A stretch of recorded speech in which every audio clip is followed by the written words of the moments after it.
Brexit trade talks are going right down to the wire and are expected to continue into the night.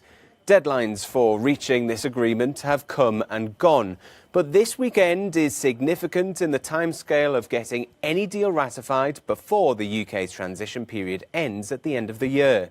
The EU's chief negotiator, Michel Barnier, and his British counterpart, David Frost, remain locked in talks in London. It's been a busy and, at times, fraught week of late-night sessions, and gaps still remain on issues of business competition as well as fishing rights.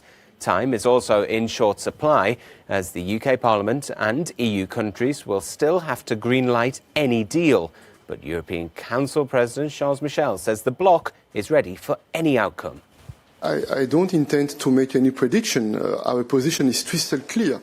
We want a deal, and that's why we have tried since the very beginning to be a loyal partner in the framework of this difficult but important negotiation. But we are ready with all the possible options. We want a deal, not at any cost. This is not new. So, as the talks go right down to the wire, we'll be keeping an eye on all of the latest lines with our political editor, Darren McCaffrey, standing by for us in Brussels, as well as Ty Genwright, who's in London, where those meetings are taking place. Good evening to you both, gentlemen. Let's start off with you, Ty. What's the latest that we're hearing from the British government side? Hi, Oliver. Well, Boris Johnson has not talked about Brexit today. He has talked about a plan to cut carbon emissions, and it suggests he wants other people in Brussels and here in the UK to think that he's got more important things to talk about. But his business secretary, Alok Sharma, has been talking Brexit, and he described where we're at as a critical phase. He says there are still some tricky issues still to be resolved, but that the only way a deal will be done is for the EU to recognise the UK as a sovereign and independent nation. Now, that is a mantra which they have been repeating throughout these talks for weeks and for months now, and the sticking points remain the same as they have been for weeks and months, that they are on fishing rights, that the EU fishermen want to keep the right to fish in UK waters, and the ability to set rules on regulations and state aid for businesses, which the UK wants to control without any influence from Brussels. Some government sources have been briefing anonymously to journalists as well that the EU has been asking for even more to get even more concessions on these particular issues rather than less as we approach the final stage of these negotiations. But of course, the fundamental question for London remains the same. Will they be willing to give ground on these matters and whatever attachment they have to perceptions of sovereignty if it is to retain access, tariff-free access, to the European single market? Darren, France and Germany are the two biggest voices within the EU. What can we read from the language that we're hearing that's coming from Paris and Berlin? Almost good cop, bad cop today, Oliver, from France and Germany. First of all, let's deal with the French. We heard from the Europe Minister, the French Europe Minister on French radio this morning, insisting that, of course, if it wasn't a good deal in the end, irrespective of what Michel Barnier had negotiated in London, that his country could always veto the deal. Any member state can do so. Now, that is in many ways stating the obvious, but I think what he was hinting at there were concerns to a degree that Michel Barnier might overreach his remit and decide to go slightly further than the French would feel comfortable with. But be in no doubt, the French are waking up to the idea of compromise. We also saw the French Prime Minister visit fishing communities on the English Channel in the north of France over the last couple of days, essentially saying to them that there will have to be compromises when it comes to that key area of fishing in the future. And then we contrast that with the Germans, who again today reiterated the old line that we've heard time and time again, that they do want a deal, but not at any cost. But they did also, while recognising there would be red lines, call for continuing compromise. And that's almost, as I say, the good cop, bad cop theatrics that we've seen over the last couple of months from France and Germany. And to a large degree, these things are slightly theatrics Oliver, the anonymous briefing.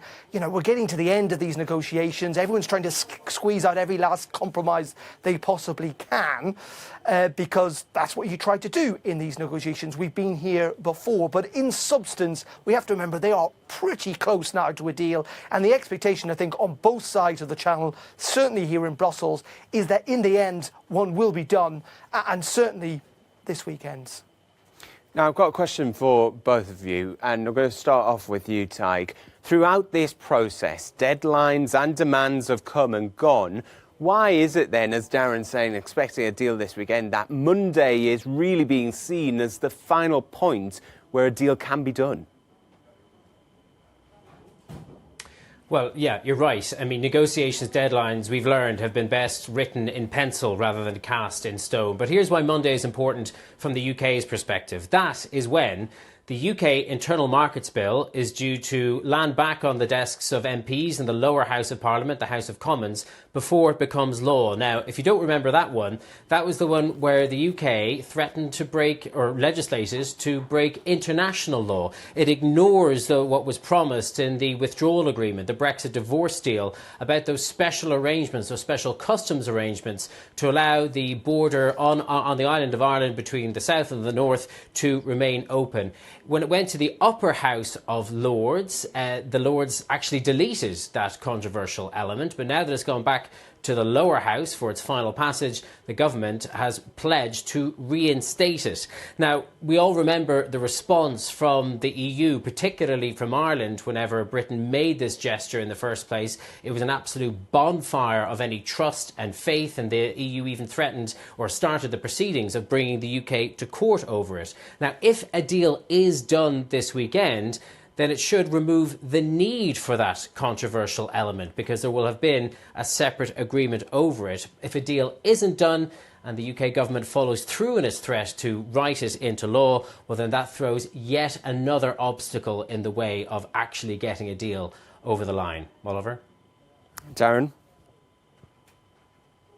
Well, so from this side, again, there has to be a ratification process, and in theory, the best possible time to start that is next week, because EU leaders are gathering here in Brussels on Thursday and Friday next week. That would be an ideal time for them to essentially back any deal if it is taken over the line this weekend. Then the European Parliament itself also needs to ratify it. It's not entirely clear whether there is now enough time to get it over the line before the start of the new relationship that would kick in on January 1st. MEPs I talked to, there are suggestions they could do it between Christmas and the New Year, or that it could be provisionally ratified and then voted on actually on January. But ultimately, as I say, the kind of, the deadline, and as Tig said, we've been here before, it really is over the next couple of days. If it slips beyond that, I think we will be hitting the kind of emergency no deal preparation button. But I come back to this again, is that, you talk to people,